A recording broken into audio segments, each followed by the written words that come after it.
Kothagudem thermal power station కోసము వందలాది ఎకరాల భూముల్ని ఈ ప్రాంత రైతులు ఇస్తే ఆనాడు అందులో సిబ్బందిని ఈ ప్రాంతం వాళ్ళని కాకుండా ఇతర ప్రాంతాల వారికి అవకాశం ఇస్తే మొట్టమొదటి తెలంగాణ ఉద్యమానికి పునాదులు పడ్డది పాల్వంచ ప్రాంతంలో అని చెప్పి ఈనాడు మనం గుర్తు చేసుకోవాలి.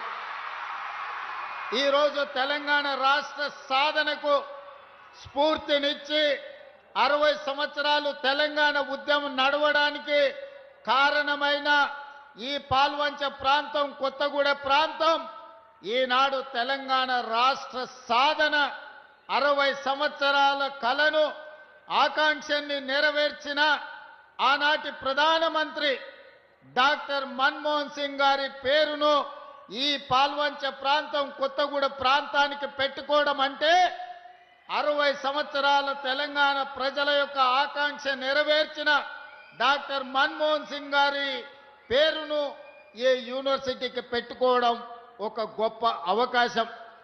మొట్టమొదట 69లో తెలంగాణ ఉద్యమానికి పునాది రాయబడ్డది ఇక్కడనే. 2004 నుంచి 2014 వరకు సంక్షోభంలో ఉన్న కేంద్ర ప్రభుత్వాన్ని బాధ్యత చేపట్టి సంక్షోభం నుంచి సంక్షేమం వైపు, అభివృద్ధి నుంచి ఆకాశమంత ఎత్తుకు ఎదగడానికి ప్రధానమంత్రిగా డాక్టర్ మన్మోహన్ సింగ్ గారు బాధ్యత చేపట్టినారు. వారు ప్రధానమంత్రిగా ఉన్నప్పుడే తెలంగాణ రాష్ట్ర ఏర్పాటు ప్రక్రియను పూర్తి చేసి ఈరోజు తెలంగాణ ప్రజల చిరకాల వాంఛను వారు నెరవేర్చారు. అందుకే డాక్టర్ మన్మోహన్ సింగ్ గారి పేరు భారతదేశంలో ఎక్కడ పెట్టక ముందే ఎర్త్ సైన్సెస్ భారతదేశంలో ఉన్న ఏకైక యూనివర్సిటీ, ఆ యూనివర్సిటీకి ఈనాడు మన్మోహన్ సింగ్ గారి పేరు మనం పెట్టుకున్నాం. యూనివర్సిటీ పనులను పూర్తి చేయడమే కాదు, తుమ్మల గారు ఒక మాట చెప్పిండ్రు, మాకు ఇరిగేషన్ ప్రాజెక్టులు పూర్తి చేయాలని.